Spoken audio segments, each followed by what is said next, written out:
award di berbagai jurnal ilmiah dan beliau juga memimpin berbagai conference internasional termasuk salah satunya yaitu adalah International Conference on Business Management and Accounting.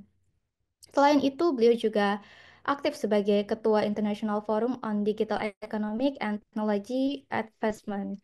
Dengan pengalaman yang luar biasa ini, di berbagai forum nasional dan internasional, serta keterlibatan beliau dalam berbagai proyek penelitian, maka Dr. Nicholas Ronaldo merupakan sosok yang sangatlah berperan aktif ya dalam penelitian dan sangat luar biasa kita dapat bisa sharing langsung dengan beliau. Tanpa panjang lebar lagi, langsung saja saya menyapa narasumber kita yaitu Bapak Dr. Nicholas. Selamat pagi, Pak. Ya, Apakah dokter selamat pagi, Bu Elga. pagi? Terima kasih. Semoga sehat selalu, Pak. Ya, Ya. terima kasih. Baik, untuk mempersingkat waktu, mungkin kita langsung saja mendengarkan pemaparan materi oleh Bapak Dr. Nicholas dengan waktu kurang lebih 60 menit. Kemudian kita akan melanjutkan dengan sesi diskusi dengan waktu 30 menit. Silakan kepada Bapak Dr. Nicholas, waktu dan tempat dipersilakan. Ya, terima kasih Ibu Elga. Terima kasih kepada Bapak Raffles, kepada panitia semuanya yang sudah menyelenggarakan acara di hari Minggu ini. Pada kesempatan hari ini, izinkan saya membawakan materi.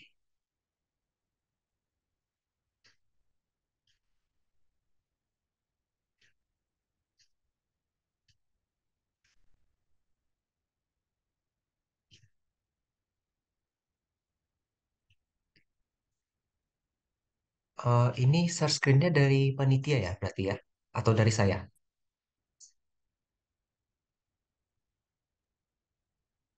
Mungkin dibantu panitia atau Bapak ingin men-share screen sendiri, Pak? Boleh, boleh saya aja? Baik.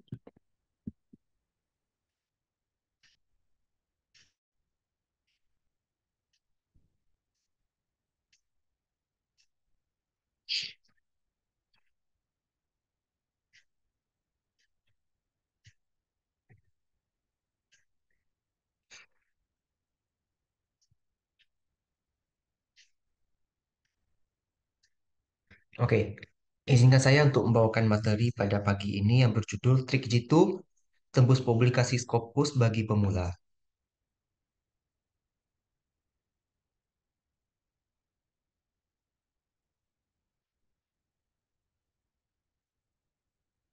Ini ada profil saya yang tadi sudah dibacakan oleh Ibu Elga.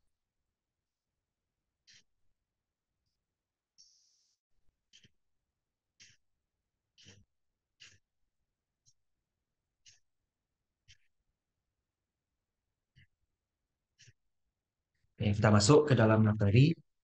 Kalau kita mau bicara tentang Scopus, kita harus tahu dulu ya pentingnya publikasi Scopus untuk akademisi dan peneliti. Nah, jadi yang pertama tuh ada indeksisasi Scopus sebagai standar internasional. Di Indonesia sendiri, kita juga menggunakan Scopus ya sebagai standar internasional kita. Scopus itu database terbesar yang mengindeks jurnal bereputasi tinggi. Banyak institusi pendidikan dan penelitian yang mengacu pada Scopus sebagai tolak ukur kualitas riset kita. Makanya sering kita diminta profile Scopus, diminta link atau akun Scopus kita. Nanti dia mau lihat jumlah publikasi kita berapa, jumlah H-index kita berapa, dan seterusnya. Kemudian ini juga sebagai syarat akademik dan karir. Banyak universitas dan lembaga riset mewajibkan publikasi Scopus untuk kenaikan jabatan akademik. Bahkan ada juga yang harus masuk, kalau mau masuk organisasi harus punya Scopus. Kalau untuk menjadi guru besar, lektor kepala, atau mau lulus doktor, itu juga perlu Scopus. Jadi untuk syarat akademik dan karir memang sangat diperlukan. Kemudian dampak ilmiah dan kolaborasi global. Publikasi di Scopus itu meningkatkan visibilitas dan sitasi karya ilmiah kita. Bisa membuka peluang kerjasama penelitian internasional juga. Nah, manfaat publikasi Scopus dalam karir akademik. Yang pertama itu untuk kenaikan pangkat dan jabatan akademik seperti yang sebelumnya sudah dijelaskan. Perguruan tinggi ada yang memerlukan syarat itu. Tapi kalau untuk jabatan akademik yang seperti lektor kepala dan guru besar itu wajib Scopus. Kemudian hibah penelitian dan pendanaan. Beberapa penyelenggara hibah itu mewajibkan kita harus ada Scopus yang berkaitan dengan bidang ilmu yang mau kita ajukan. Seperti di BIMA, Dikti, LPDP, ataupun lembaga internasional. Kemudian reputasi akademik dan kredibilitas, artikel yang dipublikasikan di Scopus itu lebih mudah diakses dan dikutip oleh peneliti lain, jadi bisa meningkatkan impact factor dari karya ilmiah kita. Saya sendiri sudah beberapa kali memperhatikan ya, artikel saya yang biasa dengan artikel yang Scopus lebih cepat disitasi yang Scopus itu. Berarti memang sudah terbukti, saya sudah merasakannya sendiri. Kemudian peluang sebagai reviewer dan editor di jurnal internasional. Kalau kita sudah punya Scopus, kita akan lebih mudah untuk terlibat dalam proses peer review internasional dan meningkatkan jejaring akademik, Bapak Ibu. Kemudian berkesempatan untuk karir di luar negeri. Banyak universitas luar negeri yang menjadikan publikasi Scopus sebagai salah satu syarat dalam rekrutmen akademisi. Kemudian kita harus memahami Scopus dan standarnya. Apa itu Scopus? Scopus adalah database pengindeks jurnal akademik terbesar di dunia yang dimiliki Elsevier. Jadi, indeksisasi dari Scopus ini mencakup jurnal, proceeding, konferensi, buku akademik dari berbagai disiplin ilmu. Publisher yang terindeks ini sebagian saja, ada Elsevier, Springer, Taylor Francis, Wiley, IEEE, Emerald, dan ada beberapa yang lain juga ya, masih banyak. Dan tentunya hanya jurnal yang telah melewati seleksi ketat yang dapat masuk dalam Scopus. Kemudian di Scopus juga ada yang namanya faktor dampak atau impact factor dan set score. Kalau set score ini sistem penilaian Scopus untuk jurnal berdasarkan jumlah citasi dalam 4 tahun terakhir. Kemudian SGR atau Scimago Journal Rank ini mengukur dampak jurnal berdasarkan citasi yang berbobot. Sering kalau kita lihat untuk kenaikan fungsional dosen kita, ada dipersyaratkan SGR 0,1, 0,5. Nah, itu kita lihatnya dari Skimago nanti. Kemudian H-index, ini adalah indeks produktivitas dan dampak akademik dari seorang peneliti atau jurnal. Peneliti atau jurnal masing-masing ada ya untuk H-indeksnya. Nah, kemudian apa bedanya Scopus Q1 dan Q4 dan cara mengeceknya? Q1 sampai Q4 ini adalah kuartil pembagian peringkat Scopus. Dikatakan Q1 kalau dia top 25%. Berarti seperempat teratas. Q2 itu berarti seperempat yang kedua, Q3 seperempat yang ketiga, dan Q4 seperempat yang terakhir. Nah, persentasenya bisa kita lihat intervalnya yang Q4 paling rendah, 76 sampai 100%. Nah, kriteria ada tertulis, kalau Q1 itu impact tinggi dan citasi besar sampai dengan Q4. Sudah dituliskan. Dan tingkat kesulitan publikasinya jelas Q1 itu sangat sulit dan yang paling relatif mudah adalah Q4.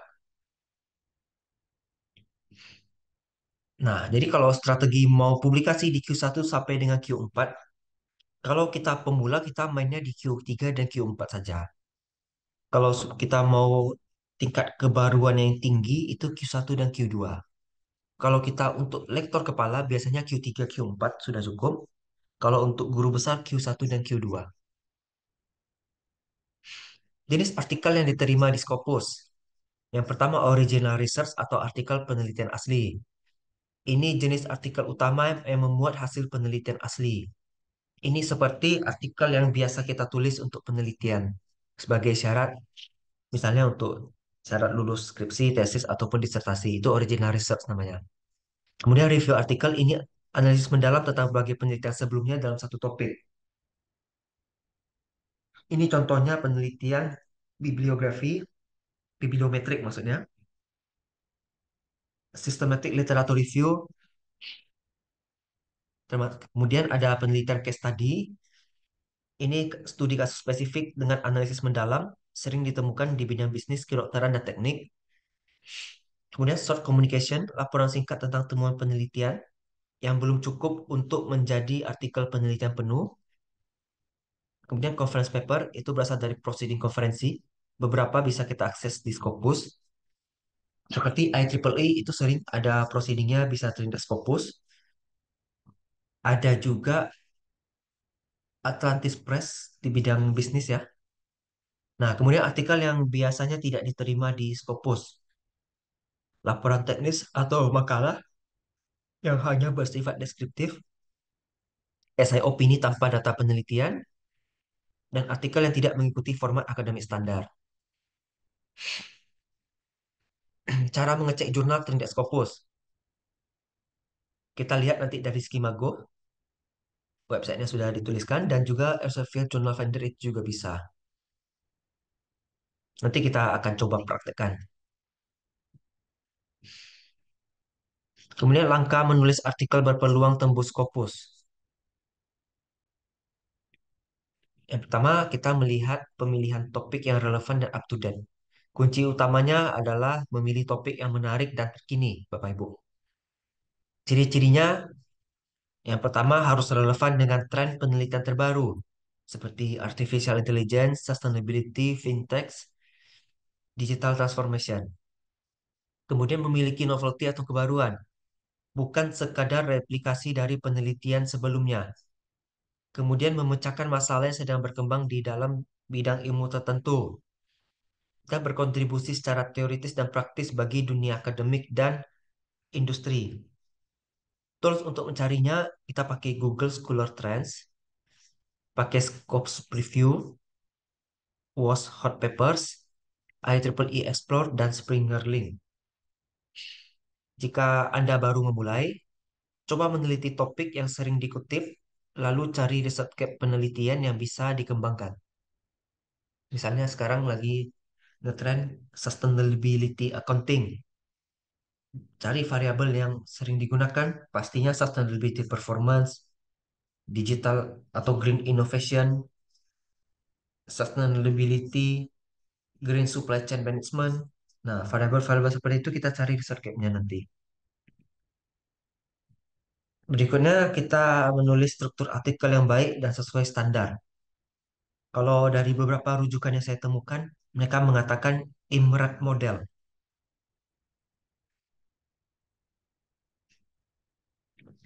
IMRAT model itu singkatan dari Introduction, Methodology, Results, and Discussion.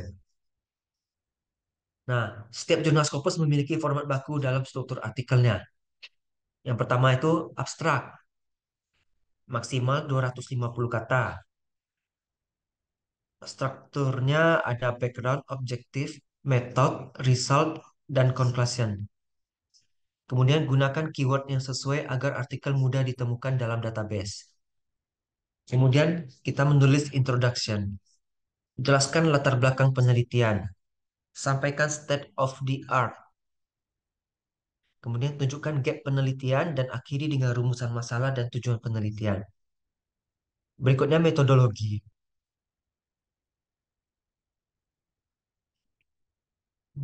Kita jelaskan metode penelitian yang digunakan, kuantitatif, kualitatif, mixed method, eksperimen, survei, atau yang lainnya. Sebagai sampel, teknik pengumpulan data dan alat analisis yang akan digunakan. Misalnya, sampel kita pakai purposive sampling, teknik pengumpulan data pakai dokumentasi atau atau wawancara, alat analisisnya pakai SAM, PLS, atau SPSS ya. Pastikan metodologinya repeatable dan verifiable. Repeatable artinya ketika orang lain mau melakukan penelitian yang sama dengan kita, mereka cukup baca artikel kita, mereka sudah mengerti. Kalau verifiable itu terverifikasi, validitasnya terjaga ya, dan reliabilitasnya. Kemudian result and discussion. Kalau result itu presentasikan temuan secara ringkas dan jelas dan gunakan tabel grafik dan visualisasi data yang jelas. Kalau discussion bandingkan hasil penelitian dengan studi sebelumnya, jelaskan kontribusi teoritis dan implikasi praktisnya.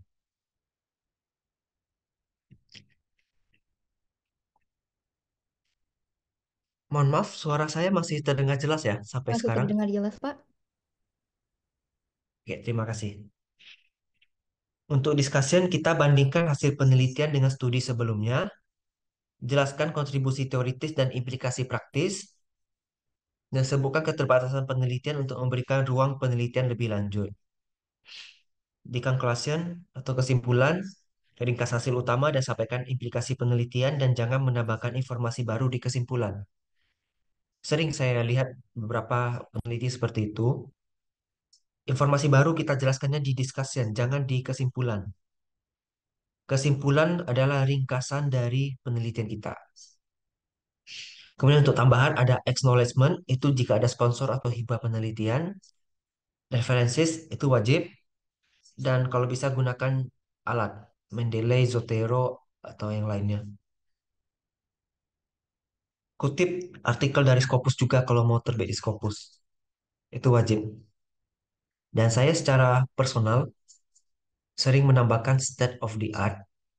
Meskipun sudah saya jelaskan tadi di introduction, tapi saya ingin pertegas lagi bahwa kalau kita ingin publikasi di Scopus, wajib ada state of the art atau novelty.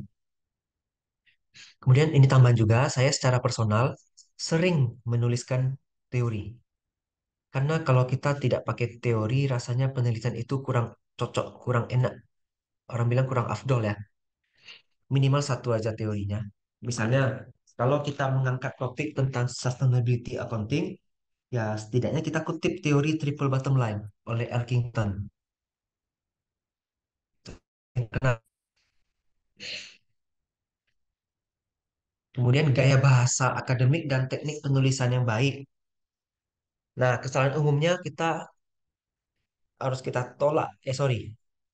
Kesalahan umumnya dalam penulisan akademik bisa membuat artikel kita ditolak. Nah, kita harus gunakan bahasa akademik yang formal.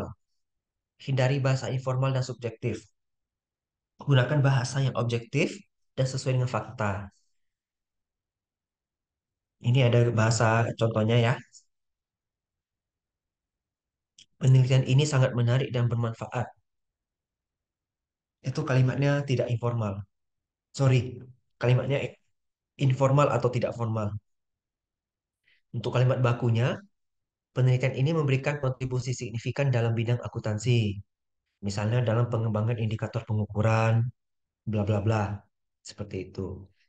Kemudian, hindari plagiarisme dan gunakan teknik parafrase yang baik. Scopus sangat ketat terhadap plagiarisme. Above 15% itu rejected. Pakai Turnitin untuk cek similarity. Contoh teknik parafrase.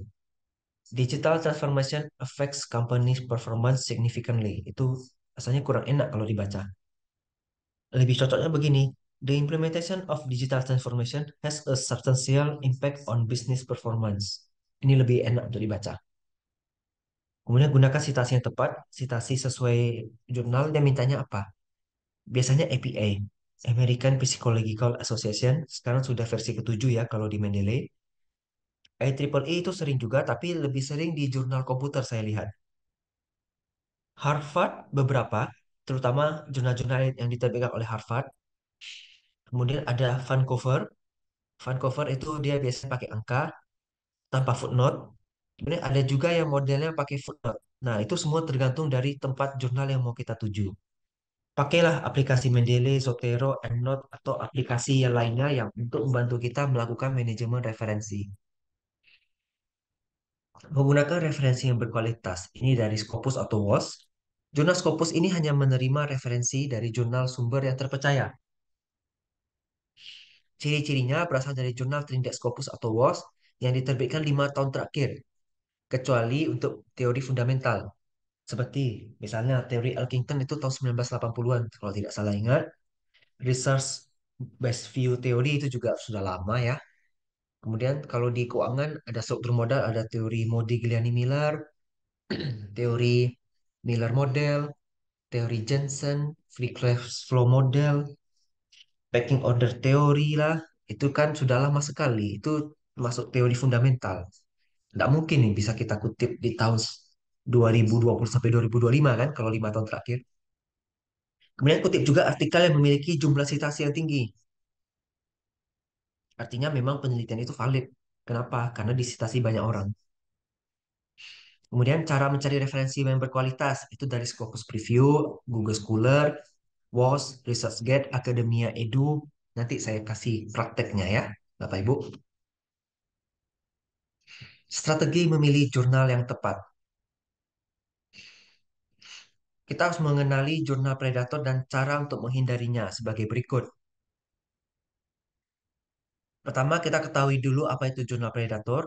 Adalah jurnal yang mempublikasikan artikel tanpa melalui proses peer review yang ketat. Publikasi ini dapat merusak reputasi akademik Anda. Cirinya, yang pertama proses reviewnya terlalu cepat, misalnya terbit dalam beberapa hari tanpa revisi. Kemudian yang kedua, biaya publikasi tinggi tanpa transparansi, misalnya meminta pembayaran di awal tanpa menjamin proses peer review. Yang ketiga, tidak terindeks dalam database akademik resmi, seperti Scopus atau WOS. Yang keempat, jurnal websitenya tidak terlihat profesional, memiliki banyak kesalahan tata bahasa atau tidak mencantumkan informasi kontak yang jelas. Yang kelima, editor atau reviewer tidak jelas, misalnya mencantumkan nama akademisi terkenal tanpa izin mereka. Kemudian cara mengecek jurnal predator. DOAJ bisa, Berlitz yang paling terkenal ya, Scopus Journal Checker ini pasti, pakai ISSN juga bisa, ResearchGate, Twitter atau grup Facebook akademik itu juga bisa. Kalau kita menerima jurnal, menerima email jurnal ya, yang tidak dikenal dan minta Anda untuk ngirim artikel atau menjadi editor, itu harus kita waspadai juga. Cara memilih jurnal Scopus yang sesuai dengan bidang penelitian. Memilih jurnal tepat sangat penting agar artikel tidak ditolak hanya karena tidak sesuai dengan cakupan jurnal. Pertama, pakai SGR ya, Scimago Journal Rank. Kemudian yang kedua, Elsevier Scopus. Yang ketiga, call for papers dari jurnal terkemuka. Pilih jurnal yang memiliki scope yang relevan dengan penelitian kita, impact factor atau set score yang baik, dan proses peer review yang transparan dan jelas. Jangan asal milih jurnal dengan impact factor tinggi yang juga. Pastikan kesesuaian topiknya diutamakan daripada hanya mengejar skor Q1 dan Q2. Tidak apa-apa kita ambil Q1 yang skornya paling rendah, selagi itu memang cocok dengan penelitian kita. Jurnal dengan turnaround cepat seperti 3 sampai 6 bulan biasanya lebih baik daripada yang membutuhkan waktu bertahun-tahun. Karena kita dosen kan perlu untuk fungsional. Kalau publikasi nunggu 2 tahun ya kita 2 tahun gimana mau ngajuin gitu logikanya ya. Kemudian strategi membaca author guidelines secara cermat. Kita baca MN scope-nya, pastikan penelitiannya sesuai dengan fokus jurnal. Contoh, jurnal Accounting and Education. Berarti ya hanya khusus untuk ini pendidikan akuntansi dan bukan sekedar pendidikan aja atau akuntansi aja. Nah, jadi Bapak Ibu yang ada profesi yang dosennya berkarir dosen bidang pendidikan akuntansi, nah cocok di jurnal yang Accounting and Education karena penelitiannya pasti ke arah sana. Tapi kalau penelitiannya malah fokusnya ke akuntansi keberlanjutan, sebenarnya bisa aja, tapi kalau terbitnya di Accounting and Education pasti kurang cocok gitu. Kemudian perhatikan jenis artikel yang diterima. Apakah research artikel, review paper, dan lainnya. Jangan kirim review paper ke jurnal yang hanya menerima research artikel, contohnya gitu. Karena pasti ditolak.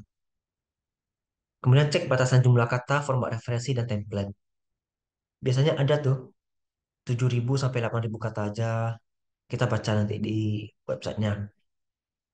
Format referensi pakai APA, IEEE, Chicago, Vancouver, Nature, atau yang lainnya. Dan kemudian template. Biasanya disediain template.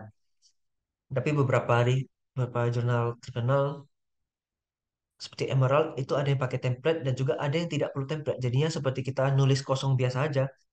Yang penting ada introduction, abstract, dan lainnya. Dia nanti dia terima, baru nanti editornya masukin ke template. Kemudian perhatikan etika publikasi dan kebijakan plagiarisme. Ada yang minta Turnitin 15%. Kemudian kalau mengenai etika, kita tidak boleh submit artikel kita di dua jurnal yang berbeda. Nanti itu melanggar etika ya. Meskipun kadang kita mikirnya mana yang lebih cepat terlebih dahulu, ya secara etika itu kurang tepat. Kemudian cek apakah jurnal mengenakan biaya. Kalau jurnal minta biaya tinggi tanpa transparansi itu harus waspada. Kemudian pastikan ada opsi publikasi tanpa biaya atau gratis jika Anda ingin menghindari EPC. Biasanya kalau kena biaya itu kalau kita mau terbitnya di open access. Kemudian proses pengiriman dan peer review. Cara submit artikel ke jurnal Scopus itu yang pertama, kita pilih jurnal yang tepat. Pakai SJR atau Elsevier Journal Finder untuk menemukan jurnal yang sesuai. Kemudian pastikan masih terindeks di Scopus. Yang kedua, siapkan dokumen yang diperlukan, manuskripnya, karena dia minta double blind review, kadang ada yang minta kirim dua file. Satu file pakai nama kita, satu file tanpa ada nama author. Kemudian cover letter, ini surat pengantar untuk editor. Kemudian title page, figure and table dalam file terpisah, itu lampiran. Copyright transfer agreement jika diperlukan. Kemudian gunakan sistem submission online. Ada itu, kita pasti register di akun website mereka, baru kita submit. Kemudian ketika kita register, lalu kita submit kan ada minta isi metadata ya kalau di OJS. Isinya benar, jangan sampai ada salah seperti judul, abstrak, kata kunci. Pengalaman saya sebagai editor jurnal, author sering hanya menuliskan nama mereka sendiri.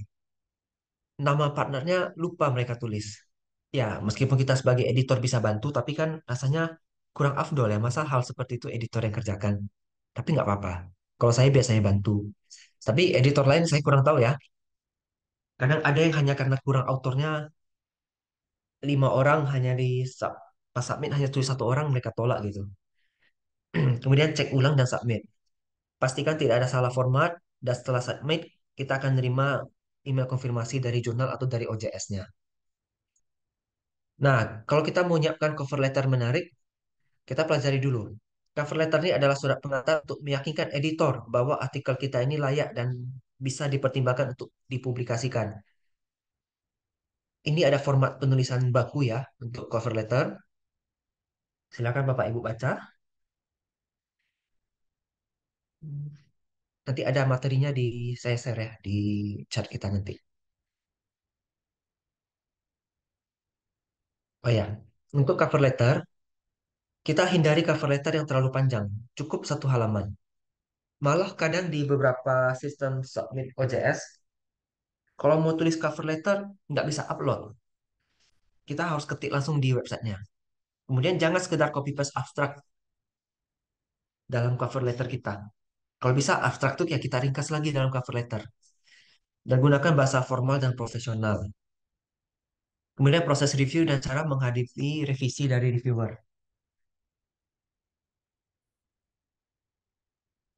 Setelah kita submit, kita akan melewati proses peer review yang ketat. Proses reviewnya ada desk review oleh editor. Ini disaring apakah sesuai dengan scope jurnal. Kemudian peer review oleh 2 sampai 3 reviewer. Ini untuk evaluasi metodologi, analisis, dan kontribusi ilmiah. Dan terakhir kontribusi keputusan dari editor. Apakah itu accept, minor revision, major revision, atau reject. Cara mengatasinya, kalau misalnya kita diminta revisi, baik itu minor ataupun mayor, kita baca komentarnya dengan seksama, buat response to review dengan format berikut. Ini ya. Ucapan terima kasih, kita ucapan dulu. We sincerely appreciate the reviewers constructive feedback. Salin komentar review dan jawab dengan jelas. Reviewers komennya, the discussion lacks depth in XYZ aspect. Kemudian kita respon. Thank you for your valuable input. We have revised section X and added more discussion on XYZ. See lines 105 until 120. Kita jelaskan kita sudah revisi di bagian mana. Kalau kita di Indonesia, kebiasaan kita adalah menstabilo kuning ya Bapak Ibu. Di Microsoft Word kita, komen yang diberikan oleh reviewer kita tandai dengan warna kuning yang sudah kita revisi. Kemudian revisi manuskrip sesuai saran reviewer dan gunakan warna atau highlight untuk nandai bagian yang diperbaiki seperti stabilo kuning yang saya bilang tadi. Kita highlight. Kemudian kalau kita di reject, ya kita jangan putus asa. Evaluasi kembali komentar reviewer dan pertimbangkan jurnal lain yang lebih sesuai.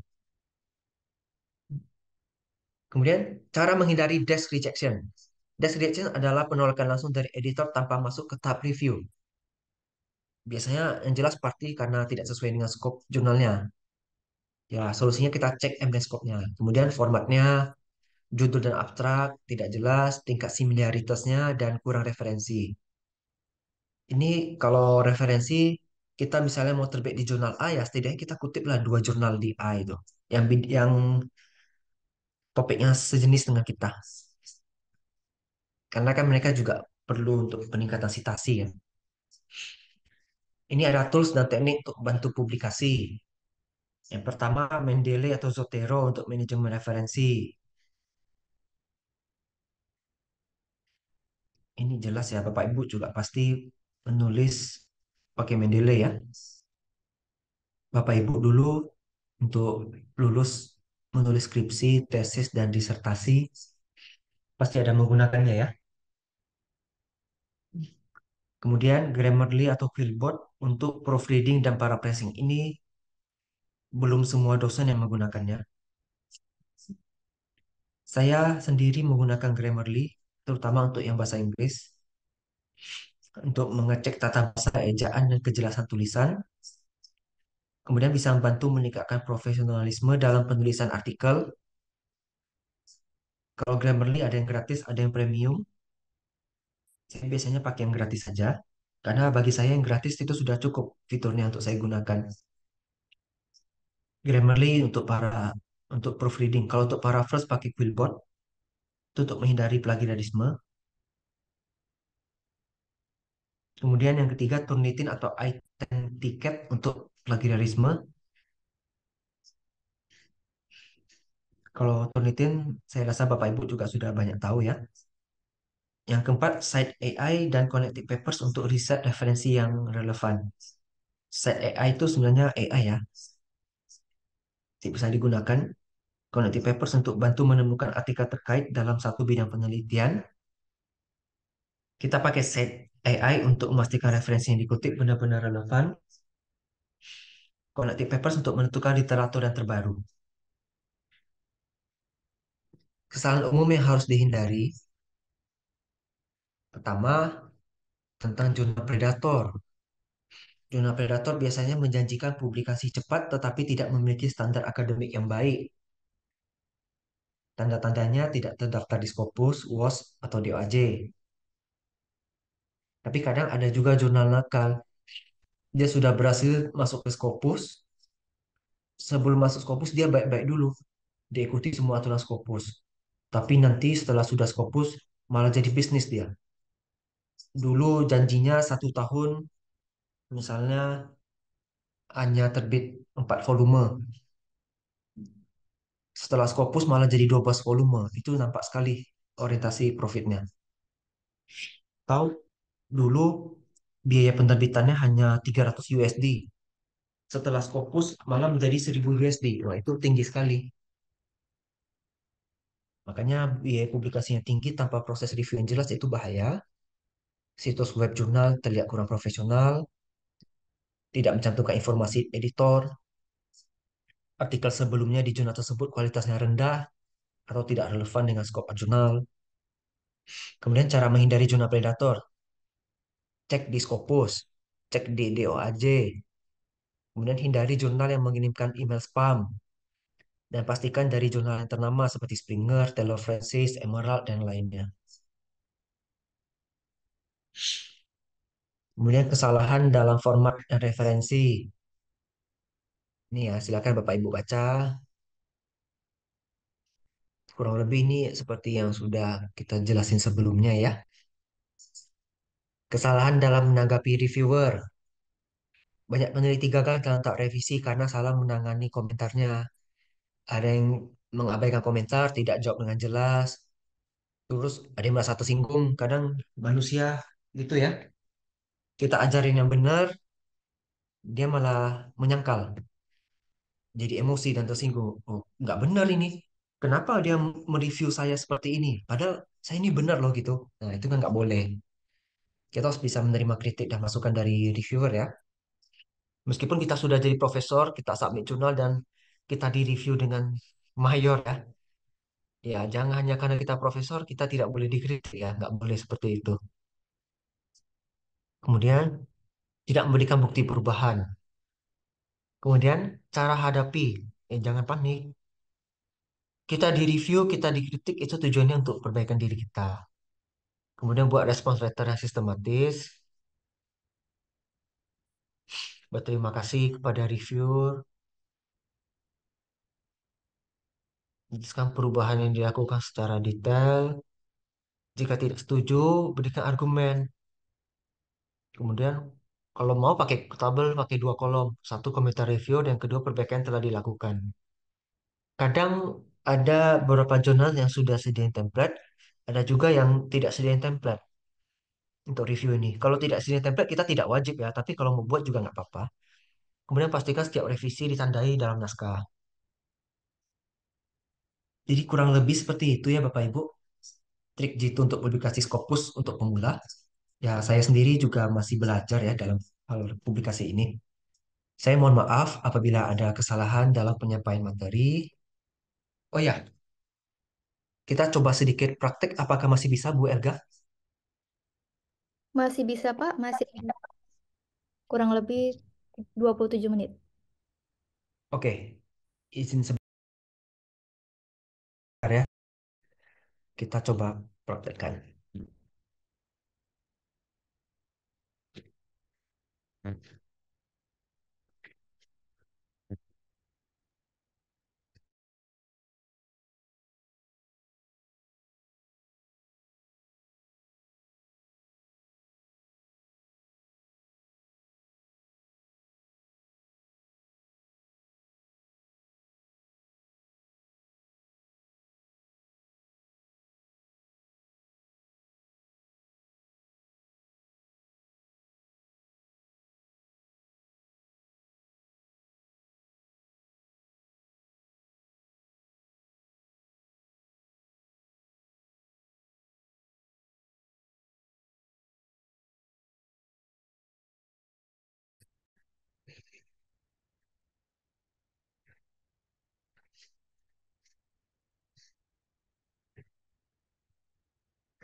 Tadi ada beberapa tools ya Bapak Ibu.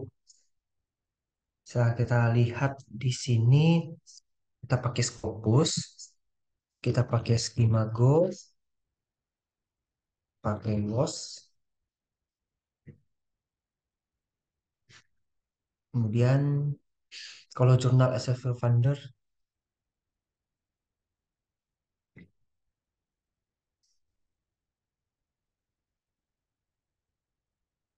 kemudian apa lagi yang Bapak Ibu mau coba? Biar kita coba praktekkan di sini. Nanti disampaikan aja ya. Kita tes dulu yang Scopus.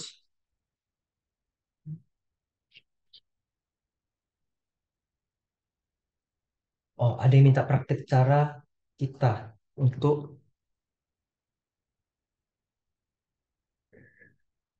praktekkan cara kita awal daftar Scopus dan sampai awal artikel kita apakah ini berbayar. Kemarin saya nyoba agak ribet, jadi saya tinggal.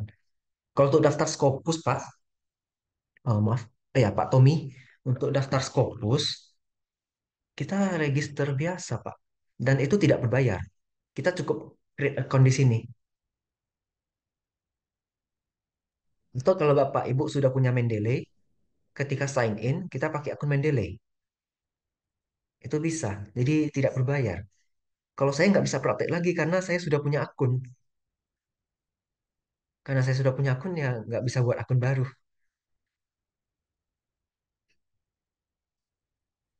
Mungkin Bapak Ibu ada yang langsung bertanya dan ingin langsung dipraktekkan, bisa dapat mengaktifkan mikrofonnya ataupun videonya.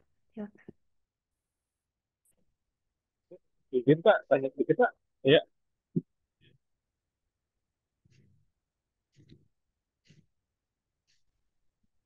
halo Pak. Ya Pak, silakan Pak Tommy. Oh iya, iya Pak.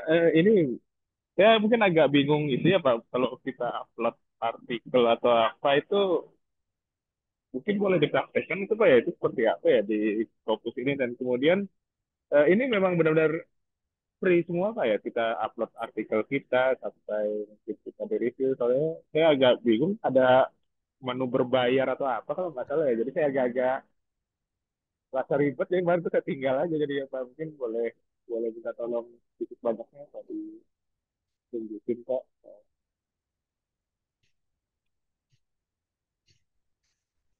Saya kurang tahu yang Bapak maksud yang mana, tapi kalau berbayar saya nggak tahu.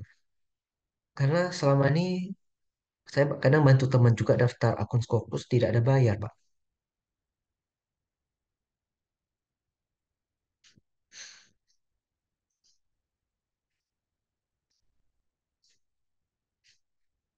Jadi kalau udah kita login ya, seperti ini tampilannya seperti biasa juga ya Bapak Ibu. Yang kita mau cek misalnya di sini, kita tes nama saya ya.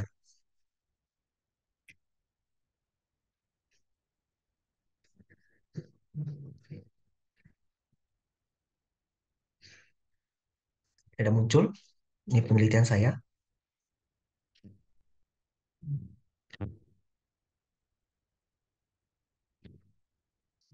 Ini dia tampilan profil saya. Ini sudah dikoneksikan ke Orchid juga. Kalau ini akun Scopus kita, kodenya pakai angka ya.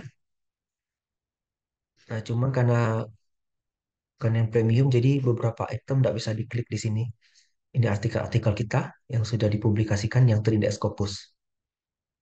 Selanjutnya kita ada fitur source. Ini untuk mencari artikel, sorry, untuk mencari jurnal. Misalnya kita mau cari berdasarkan judul, kita mau cari jurnal-jurnal yang berkaitan dengan accounting. Munculnya banyak sekali ya. Kita coba klik find sources. Jadi nanti akan tersaring yang judulnya accounting semua. Nah, untuk tahu dia Q1 sampai Q4, kita bisa pakai ini, first quartile. Kita apply, 96%. 96, kalau 75 sampai 100% itu berarti Q1. Berarti ini semua Q1 yang kita saring.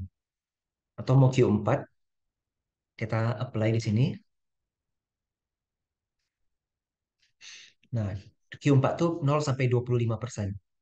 Kita bisa berdasarkan highest percentile ini kita sortir. Kalau saya biasanya dari bawah dulu saya lihat. Dari yang set score atau persentilnya paling rendah, itu yang Q4. Jadi judul yang ada kata accountingnya itu, yang paling rendah skornya adalah yang Journal of Accounting Review. Dan biasanya jurnal-jurnal yang posisinya Q4 dan persentilnya rendah, itu lebih mudah untuk kita masuk. Kita klik, kita lihat dia masih sampai 2024, berarti masih oke ya. Karena metrik di 2025 belum keluar. Publishernya jelas ya, ada. ISN-nya ada. Kategori bidang ilmunya bisa dicek di sini. Set score, rank and trendnya bisa lihat. Kemudian Scopus content average-nya konsisten ya. 8 artikel, terus ini 9 mungkin hanya nambah satu atau ada spesial isu. Nah, yang seperti ini bagus. SGL-nya juga 0,3 ini tinggi. Kita balik. Nah, terus kalau kita mau filter lagi, apakah itu jurnal, book series, proceeding, atau trade publication, silakan pakai filter di sini. Kemudian mau filter berdasarkan citasi minimum atau minimum dokumen bisa, mau yang khusus DO aja juga bisa.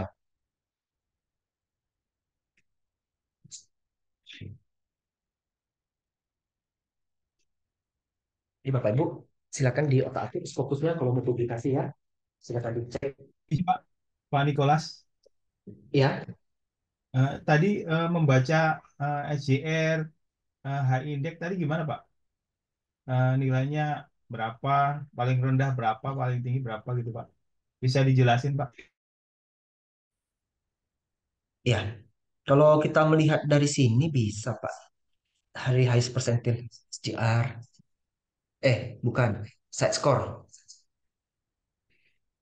Kalau Yang kita mau tadi lihat itu, slide yang sebelumnya Pak, tadi ditampilin nilainya, SJR-nya, high index-nya tadi. Nah ini yang ini Pak. cara Ya, bacanya gimana Pak ini Pak? kalau cara baca sebenarnya lihat dari sini Pak. Side score 0,3 itu berarti masih Oh, rendah. 0,3 itu artinya apa Pak? Dia di sini Pak. Measure average citation received per dokumen. Artinya jumlah sitasi rata-rata per dokumen yang dipublikasikan. Berarti masih 0,3. Artinya kalau ada 10 artikel berarti baru 3 artikel yang sudah disitasi. Ini ada metodologi perhitungannya Pak. Kemudian SGR Berarti kalau citasinya rendah, pengaruhnya kemana Pak ya? ke ininya, ke pemeringkatan jurnalnya. Kalau jurnalnya citasinya masih rendah, berarti Q4 dia. Kalau citasinya udah banyak, itu nanti bisa naik ke Q3 sampai Q1. Kalau SJR-nya itu apa artinya Pak? SGR itu Skimago Journal Rank. Dia bisa lihat dari sini Pak. Ini webnya. Kita lihat dari jurnal ranking.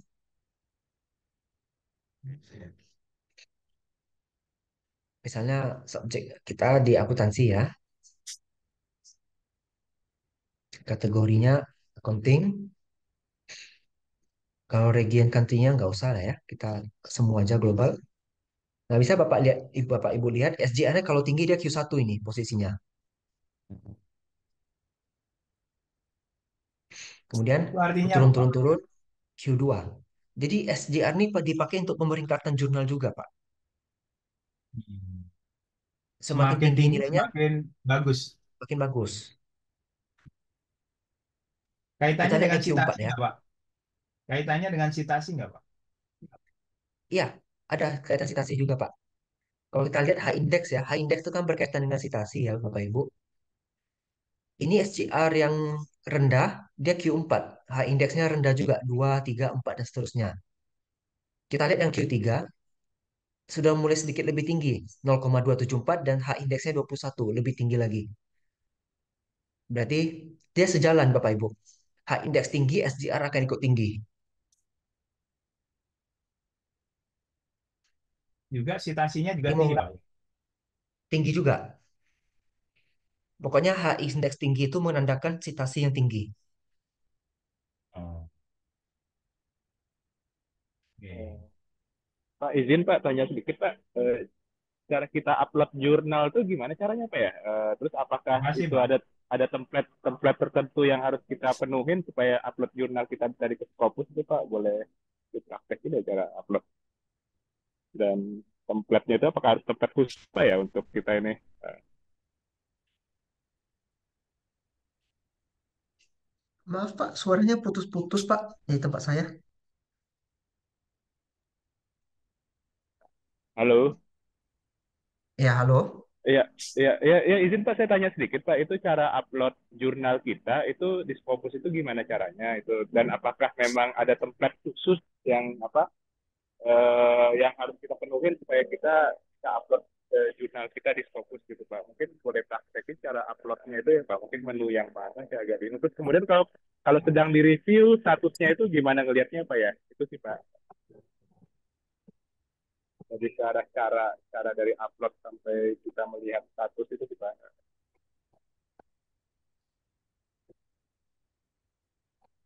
Kalau mau submit, melihat ininya, contohnya kita buka aja ini satu, kita masuk ke homepage-nya.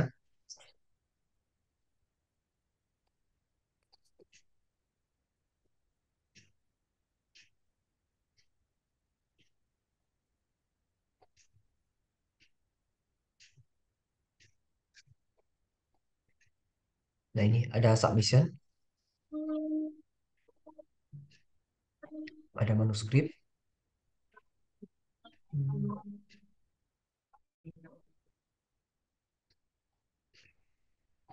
Biasanya ada template-nya di sini.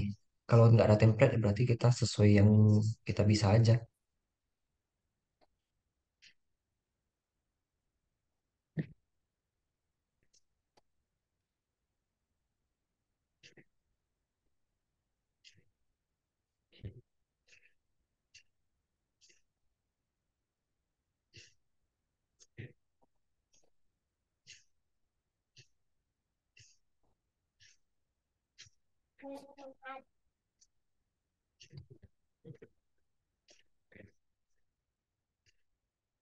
Hmm.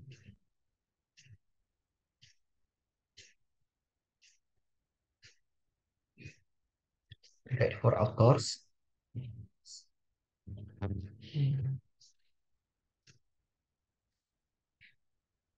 Nanti coba Bapak Ibu cari aja ya, nanti ada template. Nanti dari template itu kita sesuaikan, lalu kita submit. Dia biasanya ada tombol submitnya. Dia bisa minta login dulu, register, baru submit sesuai template. Isi cover letter, isi abstrak, judul, author, kemudian kata kunci sama referensi biasa diminta. Kurang lebih seperti itu, Pak. Apa sudah cukup jelas, Pak? Tapi memang kita harus penuhin dulu template-nya sesuai dengan yang mereka inginkan ya Pak. Baru kita Iya, mungkin submit di menu submit itu ya, submit dan manuskrip itu Pak ya. Langsung iya, submit aja gitu Pak ya. Terus iya. eh, Oke, Bapak register, upload, lalu submit. kemudian kalau melihat status sedang review atau apa mungkin seperti apa ya Pak? Statusnya sedang review atau mungkin kalau misalnya lama gitu kita hubunginnya gimana ke mereka itu tolong review dong. Misalnya udah 3 bulan kok nggak review gitu. Itu gimana Bapak, caranya Pak? Bapak email ke editornya, Pak. Eh, iya itu kelihatan apa ya statusnya misalnya kita lagi di mana gitu mungkin lihat statusnya di mana kayak status sedang Iya, progress gitu. ini nggak ada caranya, Pak. Memang harus kayak gitu. Salah satunya cara kita email ke editor, atau di beberapa OJS ada fitur untuk kirim pesan ke editor.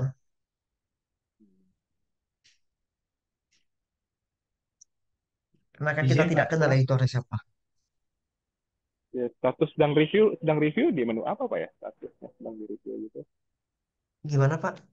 statusnya sedang di review misalnya itu Artikel sedang di-review terus, kenapa, eh, Pak? itu mungkin di mana menunya ya pak boleh boleh lihat mungkin kalau bapak ada status lagi di review gitu pak.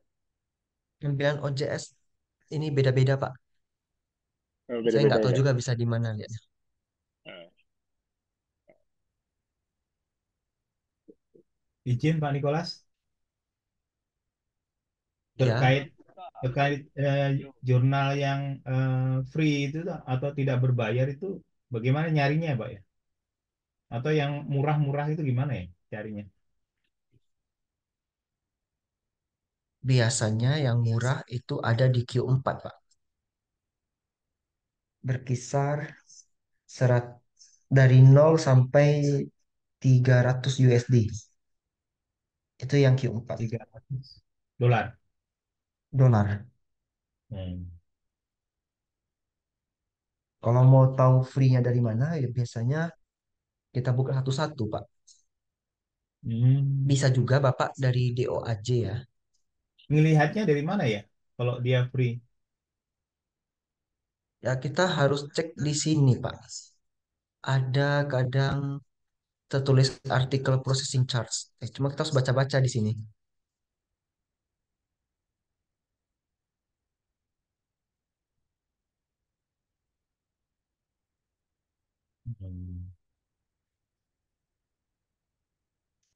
Iya, mungkin kalau saya pertajam Pak, kalau kita sort yang mana yang free, yang non free itu apakah harus satu-satu kita cek atau gimana ya Pak untuk oh ini yang free bisa kita baca secara free gitu itu gimana Pak ya? Nah, kita memang sampai sekarang saat ini, kalau saya baca satu-satu, Pak. Contohnya ini, the article charge to cover bla bla bla. Berarti ini kena biaya. Tapi biayanya nggak disebutin, Mbak ya. Harus kontak ininya ya, kontak personnya ya. Kadang ada di website, kadang nggak ditulis di website, Pak. Oh, itu ada biaya itu. Ini dua jurnal ratus sampai revenue, 500 eh, dolar per artikel ya. ah, ya dia ada tuliskan di sini, Pak. Kalau ini ada juga yang sampai 400 per artikel. Tergantung, Pak. Kalau ada cara lain, biasanya di DOAJ. Cuman, jurnal-jurnal yang di DOAJ ini belum tentu dia terindak Scopus. Tidak semua jurnal ya. Kayak begini kan dia ada tulis nih, no APC. Berarti tidak ada kena biaya. Hmm, iya, iya. Itu ngelihatnya di Duat coba. Iya, kalau ini jelas nih APC-nya ada. Tertulis di sini.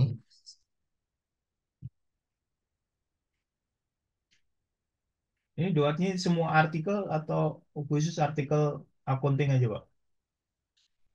Ini semua artikel yang terindeks di DOAJ. Misalnya kita Oh, tulis chemistry pun ada Pak tentang kimia. oh. Pokoknya semua yang mereka register di DOAJ itu muncul. Jadi mau lihat EPC-nya bisa langsung dari sini di sisi kanannya. Untuk Hmm, tahu dia Scopus atau enggak ya kita harus cek lagi Pak. hmm. Iya, iya, iya. Terus untuk eh, referensi itu ada batasan nggak kalau di Scopus itu, Pak? Ya 5 tahun terakhir Pak referensinya. Gimana, Pak? Jumlah referensi. Citasinya dari artikel 5 tahun terakhir. Jumlahnya nggak dibatasi. Kadang ada yang tulis, kadang ada yang tidak, Pak. Tapi standarnya kan minimal 20 ya. Iya, iya. Berarti saat review itu di ini ya, dikasih masukan ya, Iya, Pak. tambahkan atau tidaknya gitu ya. Iya. Oke.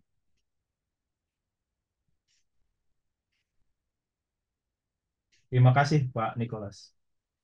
Ya, sama-sama, Pak.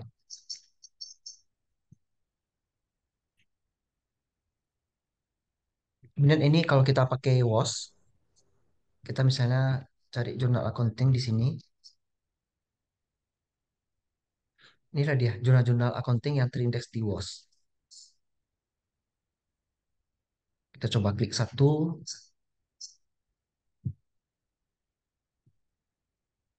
ini.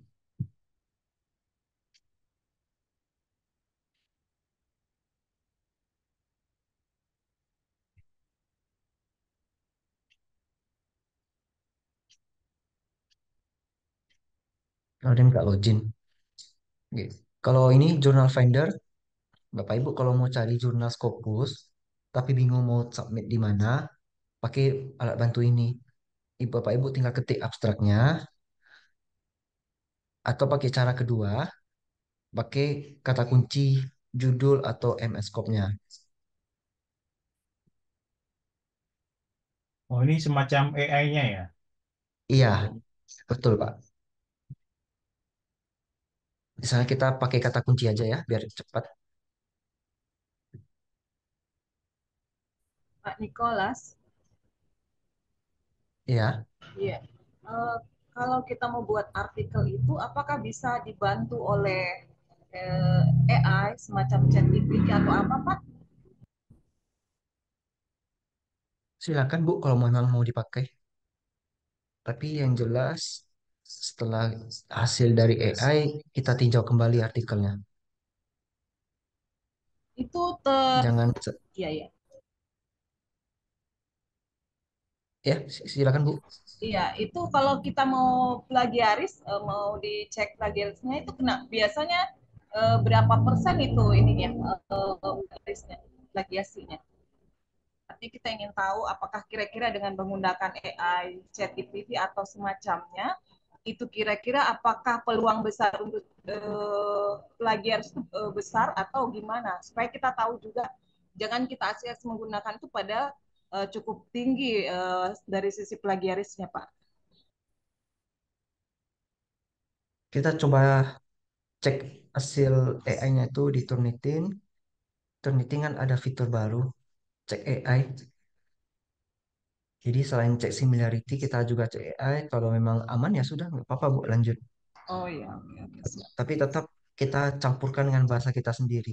Oh iya, Jangan 100% ambil dari AI-nya. oh siap, siap. Terus itu Pak, ada yang namanya, kalau kita mau submit di Scopus ya, ada yang namanya ORCID ID, itu apa ya Pak? Oh, ORCID itu sejenis ID kita sebagai peneliti, Bu. Ini. Ibu register aja. Ini gratis registernya. Dia biasanya cuman minta nama. Kalau ada Scopus ID, langsung aja masukin. Nanti dia terdeteksi. Sama minta riwayat employment kita. Sama education kita. Kalau untuk Works ini nanti kan kita bisa search by Google Scholar. Nanti dia otomatis masuk. Yang penting ada doi aja. Kalau sudah ada doi, nanti dia terdeteksi semua. Misalnya ini kita klik kan. Karena dia kalau nggak ada doi, dia nggak mau terdeteksi di sini. Nah, jadi doi itu kita klik, dia langsung tembak ke jurnal kita, ke artikel kita. Hmm. Nah, ini source-nya berarti artikel yang ini terdetek dari Scopus Elsevier. Kalau yang artikel ini terdeteksi dari Dimension, ini dari Crossref metadata deteksinya. Kebanyakan begitu.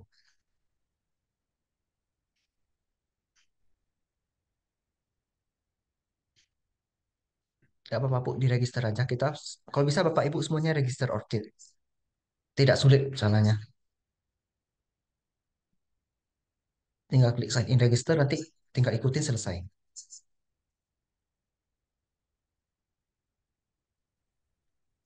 Oke, cukup jelas, Bu?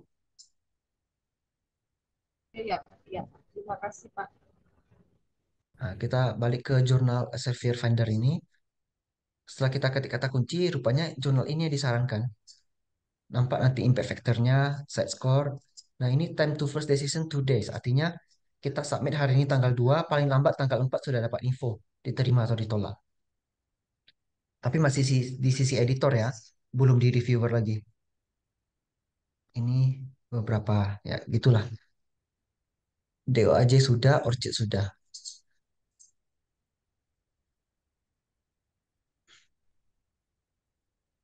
Itu sementara saya kembalikan dulu ke Bu Elga selaku moderator. Baik, terima kasih banyak atas pemaparan yang luar biasa oleh Pak Nicholas. Sangat detail ya, sampai dipraktekkan juga terkait bagaimana mencari jurnal yang terindeks. Kemudian mungkin kita melanjutkan lagi ya Pak ya sesi pertanyaan. Di sini saya akan membacakan beberapa pertanyaan yang sudah ada di kolom chat. Yang pertama mungkin udah ada beberapa yang terjawab dari Pak Ahwan ya. Izin bertanya untuk referensi minimal berapa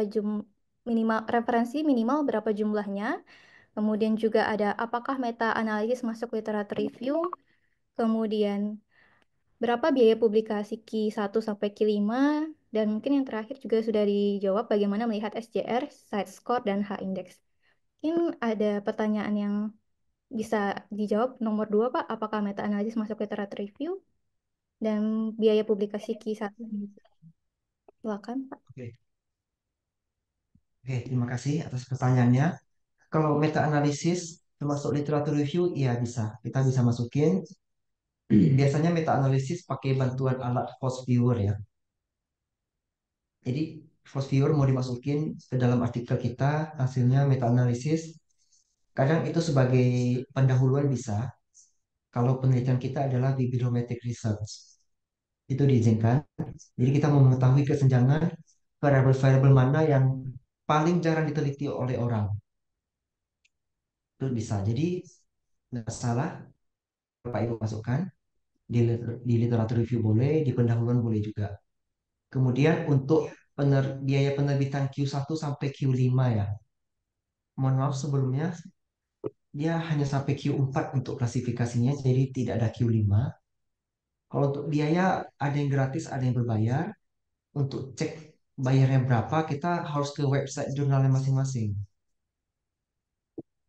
Kurang lebih seperti itu.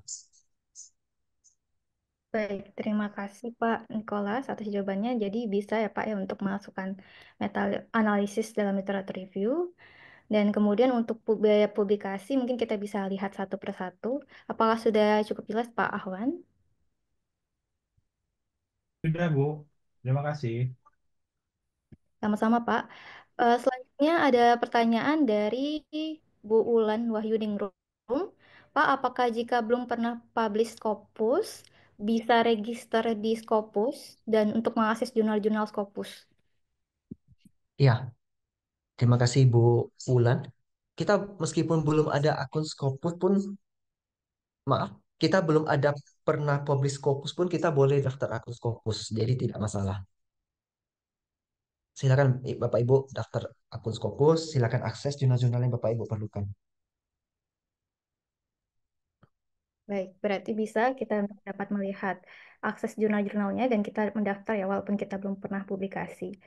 Baik, terima kasih Pak Nicholas dan Bu Ulan atas pertanyaannya. Selanjutnya ada pertanyaan lagi dari Pak Ahmad Sayuti, yaitu cara register akun plagiat di mana ya Pak? Terima kasih Pak Ahmad atas pertanyaannya. Kalau untuk akun plagiat ini, mungkin yang dimaksud akun untuk mengecek plagiasi ya. Kalau akun ngecek plagiasi itu ada Turnitin, ada item tiket, ada akun-akun lainnya juga, program-program lainnya bisa juga. Kalau mau register, Bapak Ibu silakan ke website masing-masing. Misalnya ke website Turnitin atau ke website item tiket atau ke website Plagiarna itu bisa juga. Silakan diregister lalu pakai fiturnya. Seperti itu.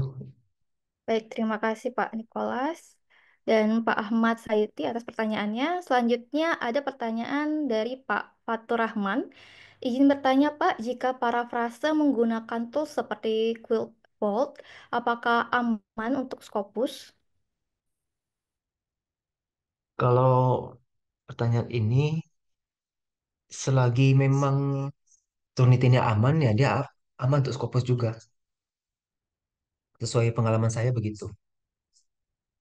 Jadi nggak masalah kalau saya rasa. Balik lagi ya, kalau apapun itu yang hasil dari AI, sebaiknya kita perbaiki lagi. Itu saran saya. Terima kasih.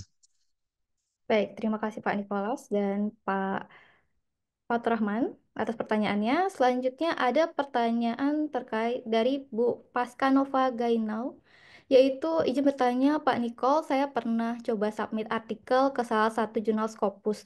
Namun dalam proses pengisian data-data untuk submit, ada permintaan untuk transfer biaya tertentu sebagai biaya submission. Karena saya khawatir saya batal submit. Apakah memang ada jurnal-jurnal Scopus tertentu yang demikian ya Pak? Atau ini indikasi jurnal predator? Terima kasih Pak. Ya, terima kasih Bu Paskanova atas pertanyaannya. Hmm. Biasanya sih memang indikasi predator kalau minta uang duluan. Tapi tidak semua ya Bapak Ibu.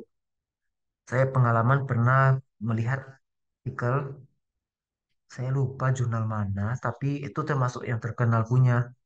Dan dia memang minta biaya submission dulu. Jadi ya memang kadang ada yang begitu, bisa diindikasi predator, ada juga yang enggak. Ini tergantung kredibilitas dari publishernya Bapak Ibu.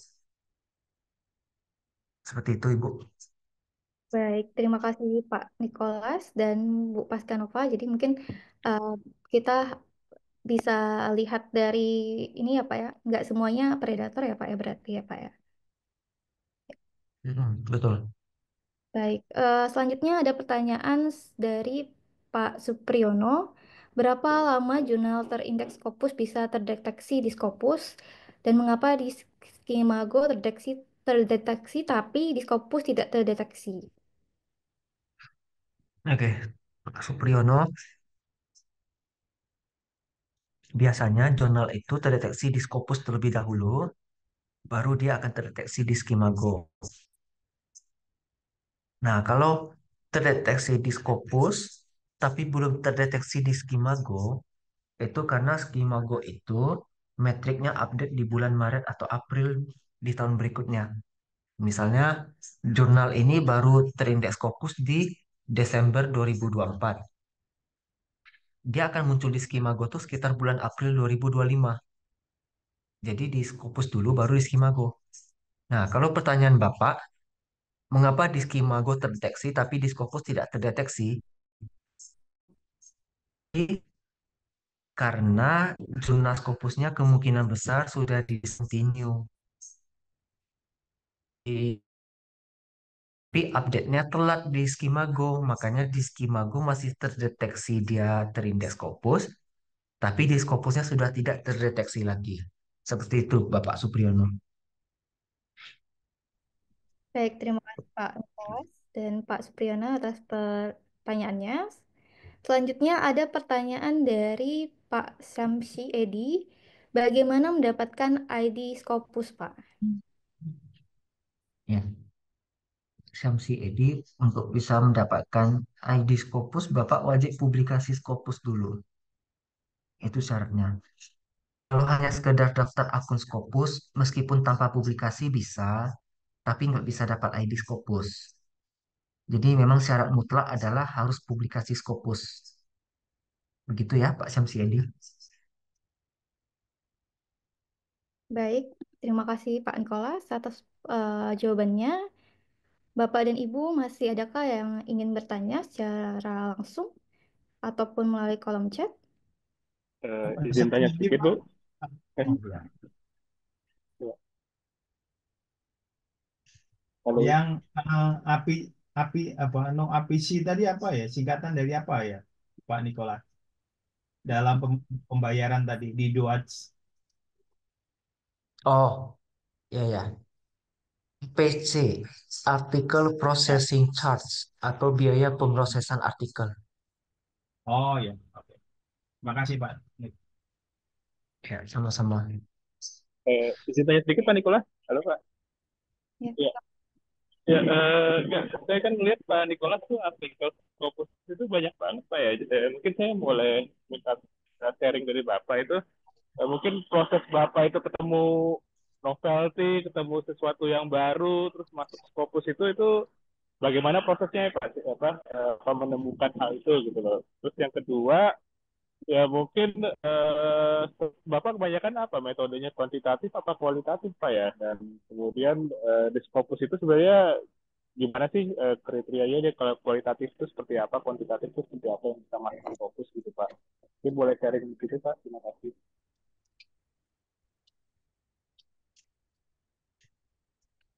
Oke, pertanyaan yang pertama tadi tentang novelty ya tadi ya. Iya, Soalnya iya. saya agak sama-sama suaranya. Oh iya iya iya bagaimana Pak Pak Nikolas kan banyak sekali Pak artikelnya Pak. Mungkin Bapak gimana cara proses menemukan novelty itu, proses menemukan sesuatu yang baru itu sampai bisa masuk Scopus itu mungkin gimana sampai ketemu gitu loh Pak. Itu sih yang saya mau tanyakan itu yang pertama mungkin tipsnya itu gimana Pak. Yang kedua ya Ya, itu dulu deh Pak. oke. Yang untuk novelty memang harus dari pemikiran kita sendiri dan novelty itu kan bentuknya banyak, Pak. Misalnya kita mengembangkan pengukuran baru. Terus novelty yang kedua tuh bisa berupa Dulu metode ini dipakai di bidang ilmu A, sekarang kita pakai di bidang ilmu B. Itu novelty juga. Yang ketiga, dulu hanya dipakai di luar negeri. Sekarang kita pakai di Indonesia. Kita jadi orang perintisnya. Ya udah, itu juga termasuk novelty. Kemudian, apa lagi ya? Dia lumayan banyak itu yang disebut novelty. Jadi tergantung dari kebijakan kampus masing-masing. Kalau kita kuliah S3 bisa beda-beda itu. Jadi intinya sesuatu yang baru, sesuatu yang berbeda. Atau contohnya variabel ini belum pernah menjadi moderasi atau mediasi. Di penelitian kita jadikan dia moderasi. Itu juga termasuk novelty, Bapak Ibu. Jadi mengembangkan novelty memang harus dari pemikiran kita sendiri ya. Kalau kita tanya AI, kadang lain jawabannya agak aneh. Jadi memang ide atau konsep awal harus dari kita. Kalau mau pakai AI untuk mengembangkan silakan. Cukup jelas, Pak? Iya. Eh, sampai ketemu itu Bapak gimana Pak? Misalnya mungkin sesuatu yang Bapak challenge gitu apa gitu mungkin yang terakhir-terakhir ini kan mungkin boleh contohkan dari mungkin ya dari jurnal yang Bapak udah terbitkan di satu gitu Pak.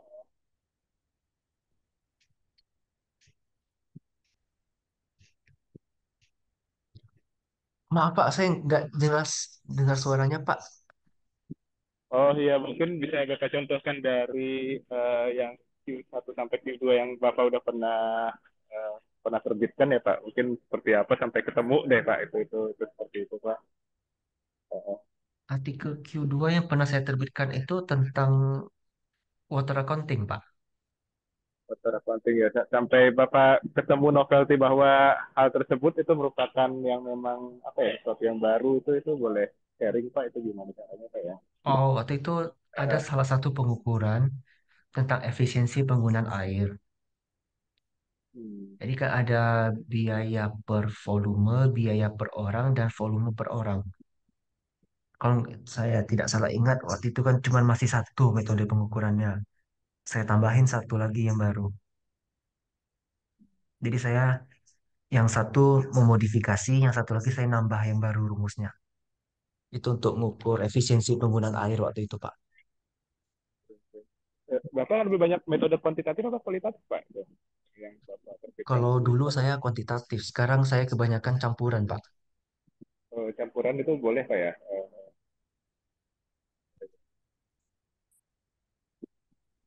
Biasanya dilihat apanya sih Pak itu kalau kuantitatif sama kualitatif itu dari Kalau reviewer Pak? kon- tergantung jurnal yang kita tuju, Pak. Ada satu jurnal di Scopus, dia diterbitkan oleh Emerald. Dia hanya khusus menerima akuntansi tapi yang kualitatif. Nah, kalau itu udah jelas, Oh, ada yang kuantitatif jangan kualitatif. masuk, pasti ditolak. Metode campuran pun ditolak itu. Tapi Fokusnya kalau kemana Pak? misalnya Jadi tidak dituliskan, ya berarti mau kuantitatif ataupun kualitatif nggak ada masalah. Editor dan reviewer tetap akan terima, asalkan sesuai dengan scope jurnalnya.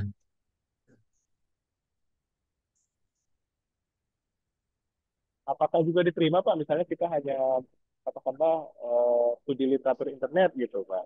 Itu gimana Pak? Katakanlah suatu penelitian mengenai fraud atau apa itu kan mungkin agak ya, sulit ya Pak.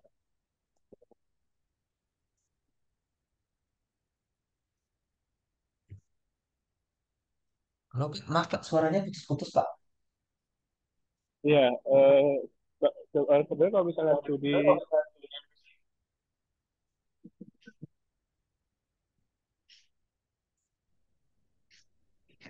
Itu melalui chat aja Pak. oke, Halo, ya Pak Nikolas. Saya mau tanya Ya Bapak. Bu. Nah, saya minta tolong ke teman untuk submit di Q2. Eh, yang masuk di autor itu hanya dua orang, autor satu sama autor dua. Nah, tapi karena saya minta tolong teman saya, dia itu namanya tidak ada di artikel, tetapi di email waktu terjadi revisi apa gitu, nyampenya ke beliau ke dia, jadi dia sebagai responding gitu. Nah, Apakah itu nanti di artikelnya akan muncul, Bapak? Padahal saya tidak sudah bilang ke dia bahwa dia tidak boleh karena ini syaratnya memang harus berdua gitu. Bagaimana itu Bapak Nicholas? Iya, kalau seperti itu takutnya jadi masalah, Bu. Karena kita kalau ibu hanya berdua dan korespondensinya malah orang lain, nanti jadi pertanyaan ini artikel punya siapa, Bu? Dan itu kemungkinan besar itu ibu pakai untuk syarat kuliah ya, Bu? Betul, Bapak. Nah, itu apa apakah nanti ke reviewer itu tidak boleh bilang kalau bahwa yang masuk di artikel itu ya sesuai dengan nama di artikel itu, Bapak? Biasanya bermasalah itu, Bu. Nggak boleh itu, Bu. Hmm. Yang korespondensi harus nama ibu atau nama dosen pembimbing ibu. Oh, begitu ya, Bapak. Nah, Iya. kalau sudah kadung ya Bapak ya, kita suruh ngerevisi. Nah, apakah saya harus mensubmit ulang Bapak? Jadi menggagalkan yang itu kita submit ulang atau bagaimana Pak Nicholas jalan keluarnya? Karena saya sudah kadung menemukan yang saya inginkan gitu loh Bapak. Berikutnya kalau ibu submit ulang, yang terjadi adalah dimulai lagi dari awal tahap reviewnya. Karena dianggap sebagai artikel yang baru. Hmm, apakah nanti tidak mempengaruhi pertimbangan reviewer Bapak? Mempengaruhi. Dia Oh. mengira ini ada apa, kenapa ibu sampai submitnya 2 kali. Oh. Oh, kalau yang teman saya tuh bilang, enggak kok Bu, nama saya enggak ada di artikel itu. Hanya saya, em, apa, kalau ada revisi gitu Bapak, biar saya cepat tanggap, begitu katanya Bapak. Ya sih, Bu, saya paham, Bu. Cuman beresiko, Bu. Apalagi kan Scopus. Kalau ibu mau jadikan itu sebagai syarat, takutnya bermasalah. Oh, gitu ya Bapak. Ya, makasih loh Bapak Nicholas atas Ya, informasinya. ya, sama-sama, Bu. Baik, mohon izin Pak Nifas, mungkin kita bisa jawab 4 pertanyaan ya lagi karena waktu tinggal 10 menit. Mungkin pertama dari Pak Bu, silakan. Bentar pagi, Bu. Saya Bu Oktiva mau tanya ke Pak Nikolas. Halo, Iya, iya, Bu. begini Pak, untuk metode dan dalam jumlah ini ya, misalnya metodenya menggunakan kualitatif.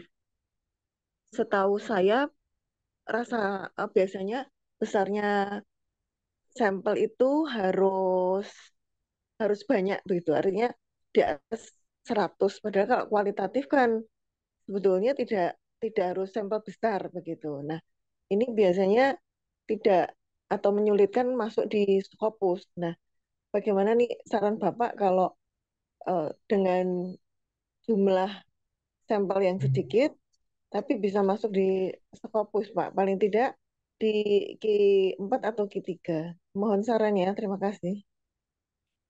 Iya, terima kasih Bu Oktiva. Kalau masalah sampel untuk kualitatif, kalau 100 nggak mungkin lah Bu, terlalu banyak. Kualitatif itu kan kita deep analisis, analisis yang sangat mendalam terhadap suatu fenomena.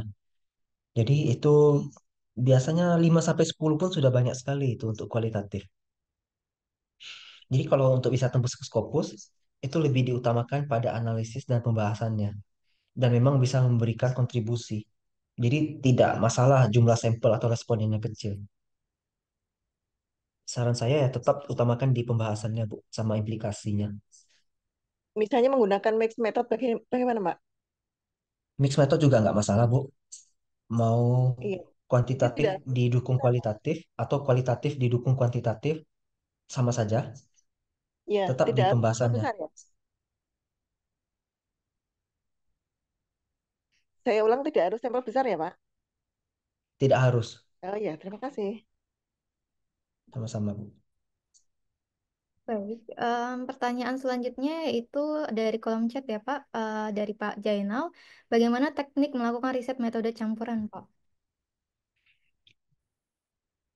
Metode campuran itu ada dua, kuantitatif didukung kualitatif dan kualitatif didukung kuantitatif. Kalau Bapak penelitiannya mulai dari kuantitatif, berarti Bapak lakukanlah penelitian kuantitatif pakai alat analisis SEM, SPSS atau sejenisnya. Baru untuk mendukung hasil penelitian itu, Bapak lakukan wawancara terkait. Itulah kuantitatif yang didukung oleh kualitatif. Kalau sebaliknya, kualitatif berarti Bapak lakukan wawancara seperti biasa ke orang-orang responden tertentu, misalnya 5 sampai 10 orang. Kemudian supaya dapat data dari orang-orang tersebut Bapak kasih kuesioner. Kuesioner yang pakai skala angka ya, jadi bisa dikuantitatifkan untuk mendukung hasil penelitian yang wawancara tadi. Secara ringkas seperti itu, Pak. Terima kasih. Baik, terima kasih Pak Nicholas dan Pak Jainal atas pertanyaannya. Pertanyaan selanjutnya yaitu dari Bu Margaret. Sebelumnya mohon maaf saya terlambat join. Izin tanya Pak, biaya publikasi untuk Q1 dan Q2 itu sekitar berapa Pak? Dan bagaimana cara mengecek biayanya? Kemudian trik apa biar bisa tembus publikasi di Q1 dan Q2? Untuk biaya publikasi Q1, Q2 itu biasanya sudah di atas $1.000. Cenderungnya begitu. Jadi kalau dirupiahkan 15 juta ke atas. Kemudian cara ngecek biaya ke jurnal, kita cek bagian guidelines atau author, nanti ada tulis APC atau Article Processing Charge. Kadang ada yang tulis, ada yang enggak. Jadi memang cari sendiri. Kemudian trik supaya bisa tembus Q1, Q2, saya sendiri masih belajar untuk Q1, Q2. Jadi masih proses juga. Tapi ya yang jelas artikelnya harus sejalan dengan bidang ilmu yang di jurnal tersebut dan analisisnya harus bagus. Terima kasih. Baik, terima kasih Pak Nicholas dan Bu Margaret atas pertanyaannya. Pertanyaan terakhir ya mungkin ini Pak. Dari Pak Supriyono, yaitu apakah studi meta-analisis dengan sumber-sumber penelitian online bisa diterima Pak? Oke. Meta-analisis sumber penelitian online bisa diterima, bisa selagi memang sudah diterbitkan dan bisa kita rujuk dalam bentuk jurnal atau buku. Jadi nggak masalah, Pak Supriyono. Silakan digunakan. Yang penting jelas ya. Terima kasih. Baik, terima kasih Pak Nicholas dan Pak Sriono atas pertanyaannya. Em, Mohon maaf karena waktu telah habis, jadi eh, saya akhiri untuk sesi pertanyaan sesi diskusi kita. Sebelumnya saya mengucapkan terima kasih banyak ya atas pemaparan yang luar biasa kepada Pak Dr. Nicholas ya sudah membagikan ilmunya pada hari ini. Sedikit mungkin saya sampaikan kesimpulan dari pemateri kita pada pagi hari ini terkait dengan trik jitu tembus Scopus bagi pemula. Jadi, publikasi di Scopus ini penting bagi akademisi untuk meningkatkan kredibilitas, mendapatkan hibah penelitian, peluang kolaborasi global, serta untuk kenaikan jabatan akademik. Memahami Scopus dan standarnya, yaitu Scopus adalah database pengindeks jurnal akademik terbesar dan kita bisa lihat kategori Scopus mulai dari Q1 hingga Q4. Kemudian kita juga harus memperhatikan langkah-langkah dalam menulis artikel agar artikel kita dapat diterima, serta memilih jurnal yang tepat dengan dibantu menggunakan skema Go Journal Rank, kemudian ada Elsevier Journal Finder. Dan juga kita memperhatikan bagaimana proses dari pengiriman hingga proses reviewnya dan juga kita menghindari kesalahan umumnya. Perhatikan dalam memilih jurnal terkait dengan jurnal predator atau tidak dan juga format yang sesuai dengan template yang kita tuju di jurnalnya dan juga menggunakan tool pendukung untuk publikasi supaya lebih baik dalam publikasinya. Terakhir, mungkin ada sedikit kata bijak dari saya. Kesuksesan dalam publikasi bukan tentang seberapa sering kita ditolak, Tapi seberapa gigih kita bangkit, belajar, dan mencoba lagi untuk publikasi. Ini merupakan adaptasi kata-kata bijak dari Thomas Edison. Saya berharap sesi ini dapat memberikan inspirasi serta panduan yang jelas bagi kita semua agar bisa lebih siap dalam menghadapi tantangan dalam untuk publikasi Scopus. Dan mungkin diharapkan setelah ini Bapak Ibu dapat bisa tembus ke Scopus minimal mungkin dari pemula yaitu Q4 ya Pak ya. Terima kasih banyak Pak Dr. Nicholas. Ya, saya selaku moderator pamit undur diri. Saya kembalikan ke MC. Terima kasih. Baik, terima kasih Ibu Elga dan Bapak narasumber kita hari ini, Bapak Dr. Nicholas Rinaldo. Sebelum kita tutup acara, marilah kita foto bersama terlebih dahulu, dibantu oleh operator Prasetyo. Silakan Pak Dede. Baik, Bapak Ibu, untuk dokumentasi, saya izin untuk mengambil gambar 3 kali. Yang pertama, 1, 2, 3. Yang kedua, 1, 2, 3. Baik, yang terakhir, 1, 2, 3. Terima kasih, Ibu. Waktu saya. Terima kasih pada Pak Teguh Prasetyo. Alhamdulillah kita telah sampai di penghujung acara.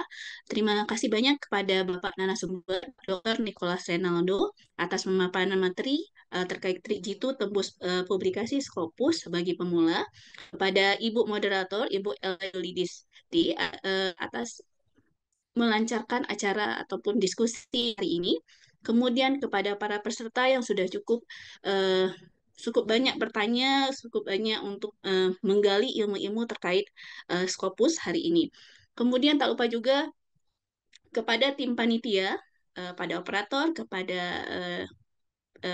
pembaca doa Pak Fatur Rahman, kemudian kepada Ibu Risa, Ibu Liliana, kemudian Ibu Mega, Ibu Dr. Lucy dan lainnya untuk webinar ISMA Minggu 2 Februari 2025. Kemudian telah banyak ilmu yang kita dapatkan hari ini, semoga bisa kita aplikasikan dan bisa mencoba untuk menulis publikasi Scopus bagi pemula yang sudah kita ketahui trik gitunya yang telah disampaikan, dipaparkan sangat baik oleh Bapak Nicholas Rinaldo. Saya atas nama panitia bertugas, mewakili panitia bertugas, menyampaikan permohonan maaf apabila ada salah kata dan perbuatan. Untuk link Asensi sudah di-tag di chat, kemudian ada juga di grup WA. Sampai bertemu untuk acara ISMA lainnya di hari Sabtu dan Minggu. Selamat weekend Bapak dan Ibu. Terima kasih. Saya tutup dengan mengucapkan alhamdulillah. Assalamualaikum warahmatullahi wabarakatuh. Terima kasih semuanya. Terima kasih, Bu. Terima kasih Pak Nicholas, Bu Rahma, dan seluruh panitia.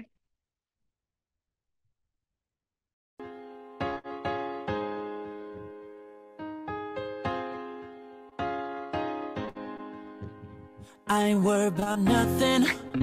I ain't worried about nada.